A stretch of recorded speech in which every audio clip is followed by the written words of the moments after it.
Hey everybody, welcome back to the episode of Samp Chance Boxing. I'm your host, Bobby Sampson, joined as always, my man with the master plan, Mr. Chance Michaels. Chance, happy Thursday, man. Thanks. How you doing? Can't complain, can't complain. Weekend is fast upon us. Another weekend of boxing is upon us. Fights in Monaco, fights in the UK, fights in San Antonio, Texas. So why don't we go over there first, my friend? PBC, remember them? My dude, they put on a great card this weekend. They are putting on a card this weekend, $79 if you want to buy it. $79 on Amazon, which doesn't promote it, which doesn't really share it with anybody. If you Mhm. don't know it's there, you wouldn't know.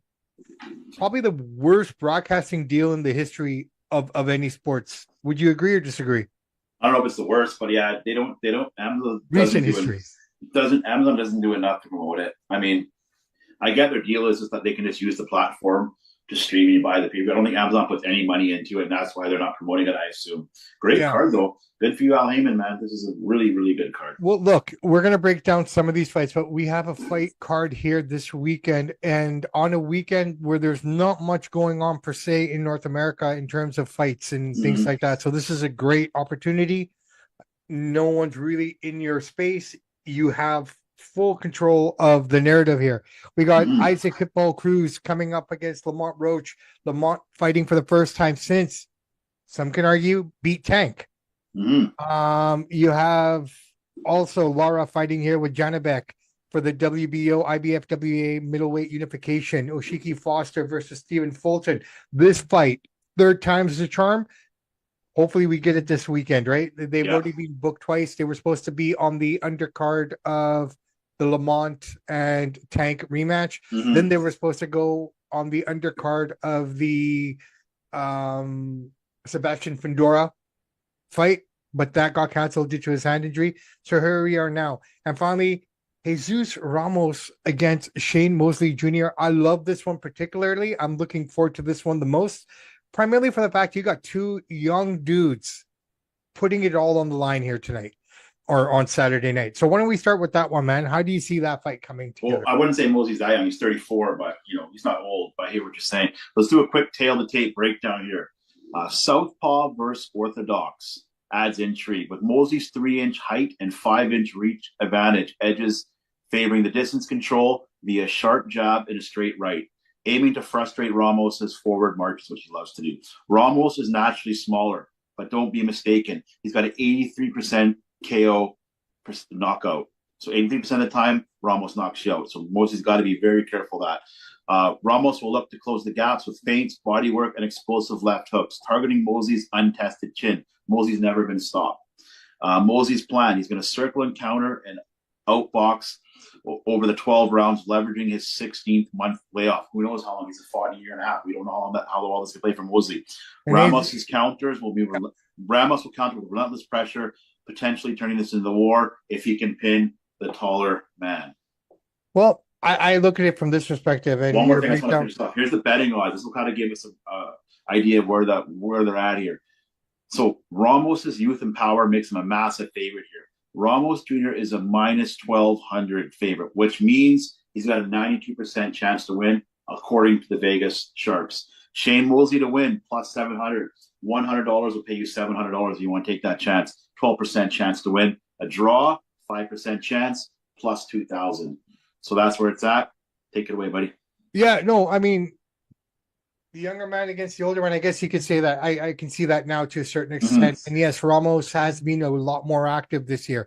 This is what, second or third fight of the year coming Something into like this that, one, yeah. right? So he has been active. I think everything is pointing towards him, but just because of the legacy, the pedigree that Shane Mosley comes from, you can never count the man out, right? I No. mean, anything can happen here. This is the tough one. This is why I'm saying this is the pick 'em fight for me tonight. You Mm-hmm. know, I mean, the other two could be pick 'em fights too, but this one in particular, for some reason, it just kind of stands out to me. I love Ramos's aggression, and I'm kind of curious to see how Shane is going to be able to handle that, Yeah. especially with a lot of time off. If he doesn't get his shit off early, in my opinion, he doesn't stand a chance Going here. to be a short night. But that being said, that time off, how long will it take him to get back up to speed? We've talked about it. You train people. Training is one thing, sparring is one thing, but being under the lights, being in the moment, being in the ring, getting the full impact of those Yeah. shots, All it the changes pressure. everything, right? So I'm looking forward to it. I think it's going to be an exciting fight. I think this is one fight that a lot of people are not going to be paying attention to, and it's going to deliver. So my advice to everybody for this one in particular, make sure you stick around for it, man. Yeah, it should Make be sure fun. you sit here and watch this fight. And I'm a big fan of Shane Mosley because the junior's dad, but I got Ramos finishing him off. Round 6, round 7, I think Ramos is going to put him down. Now, Yeah, Mosley's never been down. He's never been down. He's never been knocked out. So that's not going to be easy. It's going no, to be, it's like not you going to said, be it's going to be an easy. awesome fight. But again, you're coming in with this Mexican power puncher who has no fear right now. You know what I mean? He's on a roll. He's beating everybody that they're putting in front of him. He's doing it convincingly. He's doing it nicely. He's doing it clean, right? Mm-hmm. So how can you, he comes from the family of Abel Ramos, friend of our show. Yep. So, Yeah. this It's going to be is a fun. younger guy, and it should be a fun fight, man. I think I don't think anyone should be surprised if Sugar wins, but I don't think anyone should be surprised if he loses either. That's fair. Right? That's I think the best way to put it. It's Ramos's fight to lose. Yeah, he's a heavy favorite for a reason. Right? It's his fight to lose. If he doesn't come in prepared with his game plan, if Mosley's able to get something off early on that round and change the dynamic of the fight completely. So I think the first 3 to 4 rounds will tell us everything we need to know going into the rest of that fight. All right, let's move on. Oshiki Foster versus Stephen Fulton. Man, as I said at the top, this fight has been postponed twice already. Finally, December 6th, we're going to get it. This should be fun. This is a stock card, man. Like, I'm really impressed with what they're doing here. Yeah, no, this should be a fun fight. That being said, I have a feeling that Oshiki Foster is going to finally step into a wall here, man. He's been like, look, his last 2-3 fights, in my opinion, he's just scraped by. Mm-hmm. He's got the victories. He's got the wins. That's all you need at the end of the day, right? People are going to look at your records. They're not going to go back and look at the fights per se. Yeah. But would you agree or disagree that he didn't look great in his last couple of fights? Like, yeah, he looked better in his last fight, but not that great. Not much better than what I expected him to be, considering he looked very pedestrian before that. Yeah, that's a fair assessment. Let me break this down here a little quick here. But yeah, I agree with what you're saying. We'll do a quick tail to tape breakdown here that I did. This is pure skill versus skill affair. I thought that was a catchy title. 2'5'8". Both guys are 5'8", same height. Orthodox technicians. Foster switches his stances from orthodox to southpaw, but he's technically an orthodox fighter. Yeah. But both have minimal power. Neither exceeds 52% KO rate. So I'm thinking we're going to see a decision here. I don't think anyone is fearing the other one's power. But elite footwork and timing. Foster has a 1.5-inch reach edge and a natural 130-pound frame that let him dictate distance with a stiff jab and straight rights, using his feints to bait reactions from unleashing counters to frustrate Fulton's advances. His plans are going to be bank early rounds as a cleaner boxer, outwork Fulton late with superior cardio, and exploit any size drain from the weight jump from Fulton. So this is it's a tough fight, man. It's very close. The odds makers have it almost 50-50. They're giving a slight edge to Oshaki Foster to win. But this can go either way. Well, I'm looking at this here, okay? I'm just going back here. I'm just looking at Foster's, or sorry, Fulton's fights here. The one name on here that I find very interesting, this only loss, has been to Inoue. Yeah, right? No shame in that. Huh? No shame in that. No. But what I'm saying is I think he brings in an advantage of having that loss on his docket because he's better prepared for it. Yeah. Right? So as good as Ashiki has been, I'm looking at this and I just don't think he's fought the quality of fighters that Fulton has over his time. I mean, Brandon Figueroa, big name, right? Mm-hmm. Like, just going down his list here a little bit here, it's just like I just think the edge goes to Fulton. Yeah, he's definitely fought better competition for sure. Right? So same age, same height, basically. I'm not gonna say it's a gimme. I would lean more towards Fulton myself. It's so hard It's to a tough call. one, right? I you could see a draw out of this one. I don't think it's going to be a draw, but if it's any No, fight, we're going to get a potentially. draw. It's going to be this one. Dude, out of these two fights that we've talked about, the more we talk about this one, it seems to be very similar to the Ramos and Well, Ramos, I think he's going to win. I'm like no, 90 I know percent what you confident, but mean, this but one I'm not. this one could be this could be the pick'em of the night, actually, now that I hear myself talk. I would think if I had to, put some money on, I'm going to edge Osheki Foster with a close split decision. But either way, this can go either way. It's 50-50. It's going to be a fun fight. We both agree Ramos will probably win. Yeah, 100% with Ramos. Okay, we both are. I'm going Fulton. You're going Ushiki. Yeah. Yeah. Okay, fair play. All right, let's move on to the main event of the night, and this match is not the gimme that I think a lot of people think it's going to be. LaMONT ROACH coming off his, I guess it's a defeat, but I'll say it's a victory against Tank Davis against the interim champion Isaac Pitbull Cruz, who had an amazing outing, and a lot of people feel that he even beat Tank to a certain extent. Yeah, I mean that's arguable. That's arguable. Yeah. That's more arguable than the LaMONT one. I think LaMONT clearly won that one. But what do you see in this one, man? Because I don't see this being as easy as it is. We got a swarmer versus the boxers. That's how I see it. Cruz's forward marching aggression will test Roach's ability to maintain distance in this move up and weight. Expect Cruz to cut off the ring, trap Roach on the ropes with looping hooks, and target the body to zap his legs and exploit the size jump. Roach has a 4-inch reach edge, and he counters with a piston-like jab. It's a very, very good jab to keep Cruz at bay. Pivot out of pockets and land straight rights while frustrating the Mexican's rhythm, much like he did against Tank Davis. This fight it's going to be a fun fight. If you ask me to pick the winner, I think LaMONT ROACH will beat him. I think LaMONT ROACH is going to win the decision. But then again, with Pitbull, you never know what the guy, he comes right at you, right? What a fun he comes right at you. What a main event. And that's the difference here between Tank and Pitbull, where people say, yeah, Tank comes at you, but he puts his hands down. He gives you openings. One more thing, last little piece here. Cruz thrives in those phone booth wars, but it can be outboxed if kept outside, like Venezuela did to him. Roach's movement shines against pressure fighters, but the weight hike could slow him down. So we're going to see. Yeah, no, potentially. Yeah, no, I think the key word here, and if they're training for this kind of a fight, they're training on the outside. All their training, everything should be, from attacking from the outside, stick and jab, move, and, frustrate the young guy, right? Yeah. But reality of it is, this guy's, like you said, they don't call him Pitbull for no reason. This guy will swarm. Fun to watch. So this is why I'm saying this is a tough one too. Pitbull has something to prove. You got LaMONT coming off a super high here where he's on top of the world. Everything that Tank is doing is just proving LaMONT to be more and more what we already think of Tank.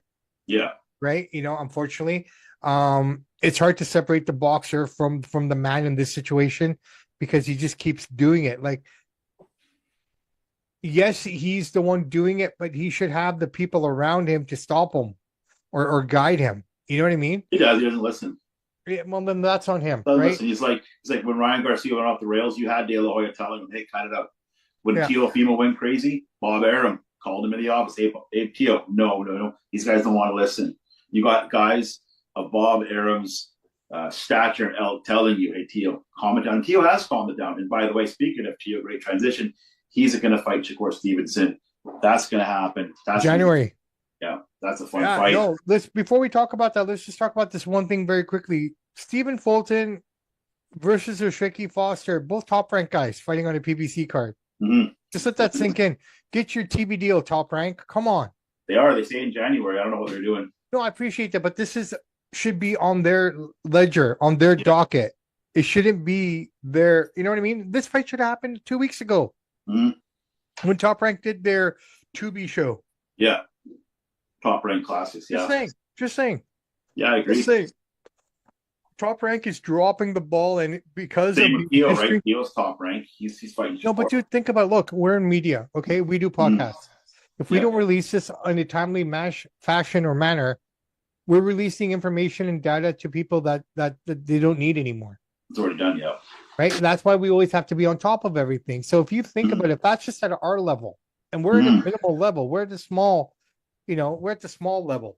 Oh yeah. Company like Top Rank, how much money are they losing every day by not having the most important thing that your company needs? They might actually be saving some money because they don't got to put up all the costs for the pay-per-views and rent these big arenas. They're just lending out his fighters. So like I almost see what Bob Arum's doing. No, I get that, but the longer you do that, people's attention spans are so short. People are so fickle. The longer you sit on the sidelines like this, as soon as you emerge, people aren't going to grasp. They'll counter that and say, "Well, we're working with all promotions, so our fighters fight the best fighters," and that's what they're saying. You and I both know they don't want to do that. They want a TV deal. I agree. I get that completely. I know, and I know how they're going to word it. But you know what though? This is where Top Rank, this is where Matchroom, this is where Queensberry shine. And slip away from everyone else. I mean, you're not making a good argument for North American promotions right now. I'm sorry to say. Thanks for bringing that up, because next Tuesday our boxing show is going to be a live debate. We're going to do North America versus the UK, and it's going to be a fantasy booking matchup. So we'll pick 6 fighters that we like. They're going to pick their 6 fighters, one from each division that we selected, and we're going to make a fantasy booking. So for instance, if we say Muhammad Ali and they say Lennox Lewis, we're going to debate who would win and why. And it's going to be so much fun next week because these guys are passionate, and I'm looking forward to it. Yeah, it should be a lot of fun. It gives us enough time to research it and put it together and whatnot. But yeah, look, Guy, I love it. We have Jay Opetea fighting this weekend as well, but he's in Australia. Unfortunately for us, that's at 3:00 in the morning, man. Yeah, I'm not getting up to watch that. Watch it when I get up. No, I'll watch that in when we get up. Yeah, and we have that. Also, we got a card in Monaco with Johnny Fisher on it as well. So that's happening as well. So yeah, man, boxing all around the world. If you need to see it, if you need your fix, you can get it. If you're going to the washroom at 3:00 on Saturday morning, you can probably turn on the TV and catch that fight somewhere. Yeah. Should be interesting to see. All right, Chance, anything happening in the world of professional? Oh, no, let's go back. Teo Shakur, man. I mean, we'll break it down in more detail as we get close to it. I'm curious to see what the rest of that card looks like. This should be a fun fight. I don't have any concerns. It's going to be a fun lead up to the fight. Honestly, I have no issues with what Shakur is going to do because I'm pretty self-confident in what he's going to do, what his game plan is going to be. I think for me, what's more interesting is which Teo is going to show up. The current Teo that seems to be more level-headed than everyone else, or crazy Teo? You never know with him. I would assume level-headed Teo. I think he's reined it in, but you never know. They're going to have some fun press conferences. The trash talk is going to be really good. This will be Shakur's hardest fight to date, in my opinion. I hope Teo wins. Shakur will be the favorite because, he's technically a better boxer, but watch out for Teo because he's got some power. He can be tricky. I hope Teo wins. I'm not going to lie. I like Teo. He's nice. When I met him, he's good to me. Humble guy. I didn't realize how small he is. They stand beside him, but man, he's good to his fans. I know he doesn't speak stuff, but he's a good guy. Treated us well. I like both of them.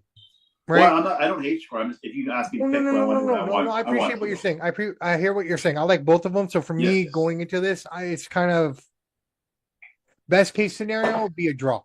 Because that way, then both guys get something out of it, right? I just like how Teo is a lineup of fans, 20, 30 of us on the casino floor. He wasn't annoyed.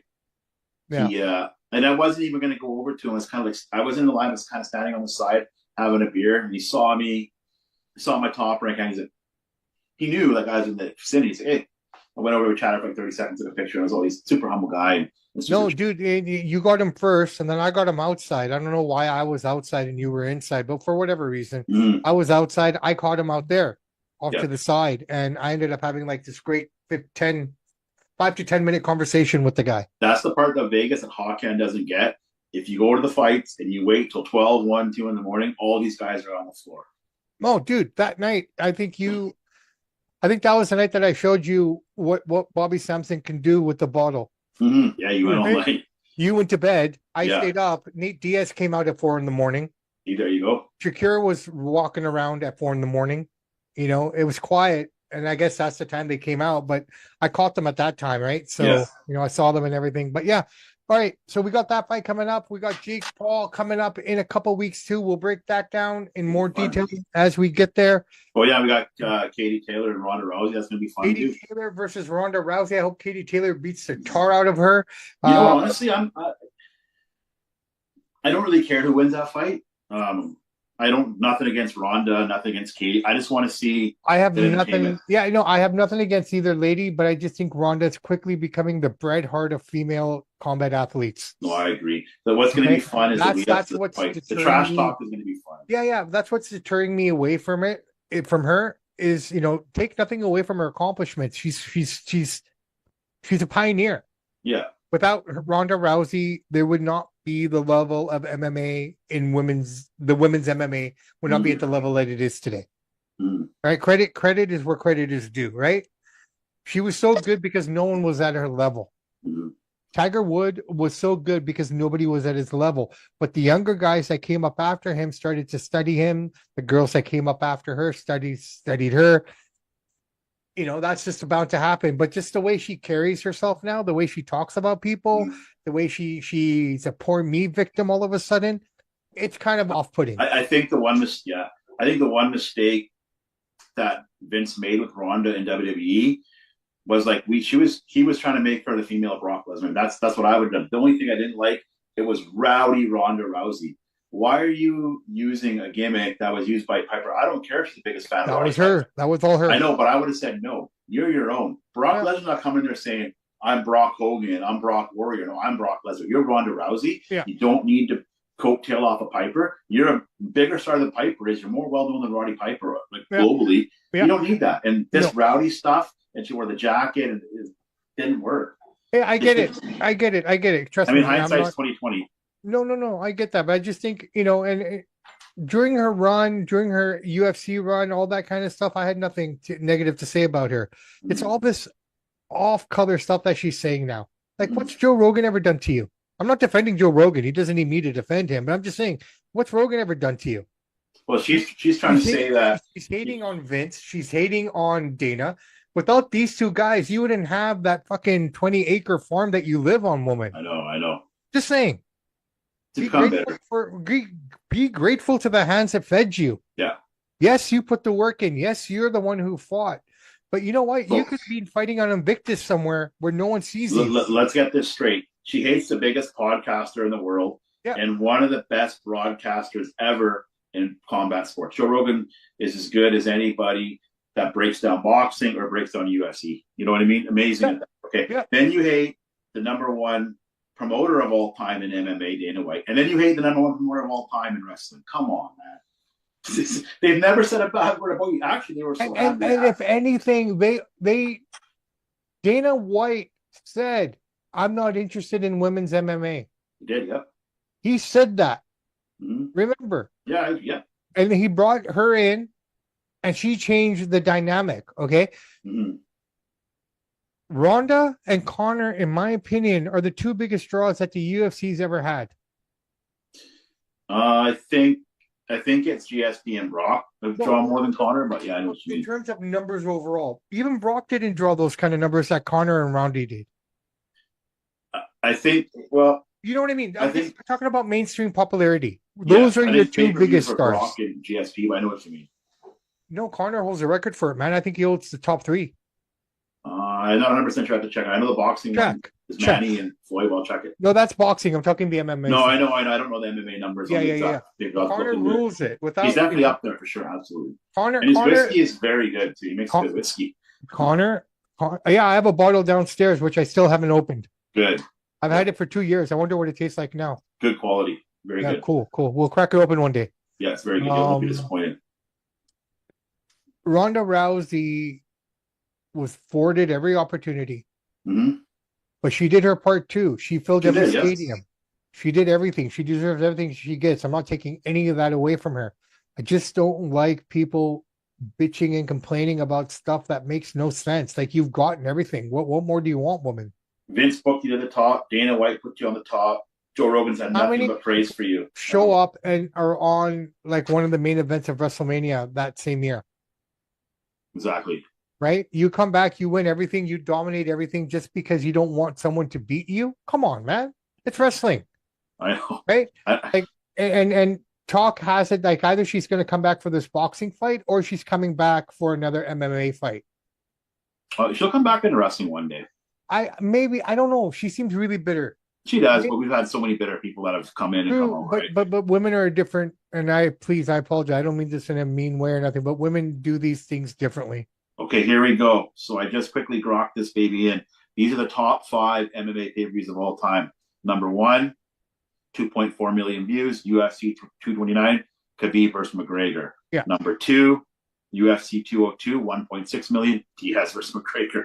Number 3, Poirier versus McGregor, 1.6 million. Number 4, Poirier versus McGregor 3, 1.5 million. And rounded out, McGregor versus Diaz, 1.3 million. McGregor has top 8 pay-per-views all time. Exactly, which is what I'm saying. So McGregor is the John Cena of that place. Oh, hands down. Yeah. Right? You know, Lesnar's number 10, Lesnar versus Mir. Well, that's what I'm saying. You know what I'm saying? McGregor's the star. McGregor is by far the biggest thing in MMA. They have not been able, we talk about WWE not creating stars. These guys haven't done shit since McGregor. Well, they have some guys around, nobody's been able to do what McGregor has. Just saying. No, he's so charismatic. Dude, there's guys out there that are so much better in the ring and so much better in the octagon, skill-wise, everything. Absolutely. McGregor doesn't stand a chance against 90% of the roster now. He knows how to sell the fights and get people interested. That's the thing. That's it, right? I mean, I think the biggest star they have right now, I know we're a boxing show, but I think the biggest star they got, in my opinion, is Merab. Merab is the only guy that brings, like, oh, Merab's fighting? I love that guy. I just love his energy. He's the closest thing right now. There's nobody there. Well, Jones is a big star when he fights. Yeah, but Jones doesn't look. Does he hold any records? He's a big name in MMA. He's got the most heavyweight title defenses, something like that. Who? Mir. Okay, no, Jones. I mean, John Jones. Yeah. How? He's only defended it once. Not heavyweight. No, most light heavyweight title defenses. I meant to say. No, I get that, but still, at the same time, his name doesn't translate into pay-per-views. People aren't buying it with his name. Not really. He doesn't fight enough. He did a lot of. So this is why I have a problem with John Jones. Is how can you be calling for $10 million for a fight when you're not bringing that kind of money in? Yeah, he's you pay that to McGregor because he's bringing everything in. Yeah. Right. Yep. Well, I hear you on that. So we talk about WWE not creating stars. Well, UFC is time. You guys got to step up. They got good fighters like Makachev, and they got Aspinall and stuff. He's still injured with the eye, by the way. Hey, look, if you're into MMA, then you know all these guys. We know these guys because we're into combat sports. Do we know MMA better than we do boxing? I'm going to say no, I don't. No, me too. Yeah, I agree. But I know enough about MMA to hold my weight against anybody if I have to. Yeah. Right? What's UFC done since 2013, 2015? Since 2015, they've had almost 10 years now. They've not been able to create anyone. No one's been able to pick up. I think it's hard to fight game too, because you're short. This is a real fight. You can have the belt for like a week, and then you get. I get that, but Conor didn't really have. Conor had belts, but he rarely defended them. Right? He's never defended. He's a good showman, right? Yeah, like Ian Gary has now more victories than Conor McGregor as an Irishman, right? Yeah. So Conor's got that charisma. He's like a Tyson Fury. It's just everything he says is charismatic, stomping around. Phenomenal. All right, brother man. Anything happened in the world of boxing history, Canadian or international? Yeah, I'm going to bring this up here. This is from Team BC and the Amateur Boxing Championships that Pretty cool. Just had last weekend. So Team BC showed up with heart, discipline, and grit, coming home with 15 medals, 4 gold and 1 silver. I'm going to just read out the gold medalists and the silver, all 5 here. Huge congratulations to our medalists. I don't know if I'm pronouncing this name right. This is a tricky one. Gold medalist, Nyasha Nakiri, Shauna O'Callahan, Brian Caldwell, Brandon Horkoff, and finally, silver medal, Autumn Smiley. The BC Nationals boxing didn't do bad. 5 medals. Pretty good. Is it just me or is that female dominated? There's 3 there. 3 out of the 5. 3 out of the 5. Yeah. Okay. And then we got some American boxing history here. They pull it right up. I was going to go up 1895, but we're going to go to the year 2000. It's a little more updated. Felix Tito Trinidad thrashed Fernando Vargas in a classic brawl as he unified the WBA and IBF junior middleweight titles in a truly brutal 12th round TKO at the beautiful Mandalay Resort Casino in Las Vegas this week in boxing history, the year 2000. One and only Tito. But I've talked to a few times trying to get him on the show. You know, he said, yeah, he will, but he never gets back when official. So one day. No, 100%. And next week, everybody, we got a big show. We're going Team UK versus America, Team America, North America. Looking forward to it. Speaking of something here. And these UK guys are passionate. They hold their boxers to their heart more dearly than we do for whatever the reason. And so it could get testy. It's going to be fun. I like it. It should be interesting. Now, all these guys that we're picking, they're all in their prime, going up against their prime version. Prime versus right? prime fantasy matchup. Okay. Let's talk about prime very quickly before we go off the air. I know we've already covered all the other bases, but Usyk is targeting Deontay Wilder. Why? He's getting slammed. He's getting slammed for it. Yeah, he's saying is Wilder an all-time heavyweight great in the last 10 years? Of course he was. When Tyson Fury fought him 8 years ago. Now the guy can barely move. His legs are, he's got that one punch power. Not anymore. Yeah, but it doesn't mean anything. Like I said, I mean, I know what Usyk's trying to think. He said, I beat Fury, I beat Joshua, I beat all the old guard. Okay, we all know, even Wilder knows you can beat him. Fight somebody else. We don't want to see that. Honestly, I think I'd rather see him fight Wardley. I think he'll back out of it because he's going to see the reaction. I think he should have just said, I wish I could have fought Wilder. If he fights Wardley, does that make him 3 times the undisputed heavyweight champion then? I guess so. Because he's walking around with the 3. He reunites them all together again. What's the point of even stripping him then if you're going to make him the guy who's going to fight for the belt next? I don't know. Try to force his hand to get him to fight. I don't think that you're going to see the Wilder fight, and I'll tell you why. Because the promoters are not going to put up the money for it. So you can ask to fight Wilder at 41 or whatever it is, but the promoters have to put up the money for the person. They're not going to put up the money for the person because nobody wants to see it. 5 years ago would have been great. If Turkey doesn't want to put up the money, no one's going to put up the money. Yeah, no, none of the American guys put up the money for that. No, that's just a pointless fight. I'm sorry to say. He's a shell of himself. Tyson Fury is a shell of himself. Those two guys destroyed each other. I don't care what anybody says. We saw the effects of it on Deontay much earlier than we did on Fury. Yeah, Fury lasted even better. Okay, but the reality it is, and I'm gonna go on record and say this. You can clip this. If he didn't fight Wilder 3 times, if he only fought him once, he would have beaten Usyk. Yeah, when he rocked him with that in the 6th round, or he would have finished him. Yeah, he would have beaten Usyk. I'm talking about Fury. One of those two, maybe Fury, not both. Fury and Wilder took many years off their life with that absolutely amazing. And it only came. We only saw it, in my opinion, on Fury when he fought Usyk. You can see him slowing down. A little reflex, a little bit slow. The reality of it is, based on the size and everything, that shouldn't have happened. I know. So, ladies and gentlemen, that proves boxing is not fixed. No, it's not fixed. Maybe at the lower level, you get a couple of goofballs, but yeah. Just throwing it out there just to show you. Like, look at the size. That's David and Goliath, if there ever was a modern day David and Goliath, right? All right. Let's wrap this puppy up, brother man. It is Thursday. The weekend is upon us. We're a few weeks away from Christmas. So things are going to slow down. We're going to start getting ready. We have the awesome debate show next Tuesday for you guys. After that, we'll probably come at you guys with our year-end review, or should we do that for the new year? No, just whatever you want to do. We can do it before the end of the year. We'll figure it out. Yeah, so we'll go from there. Everything is beautiful. Please drive safe, drive carefully.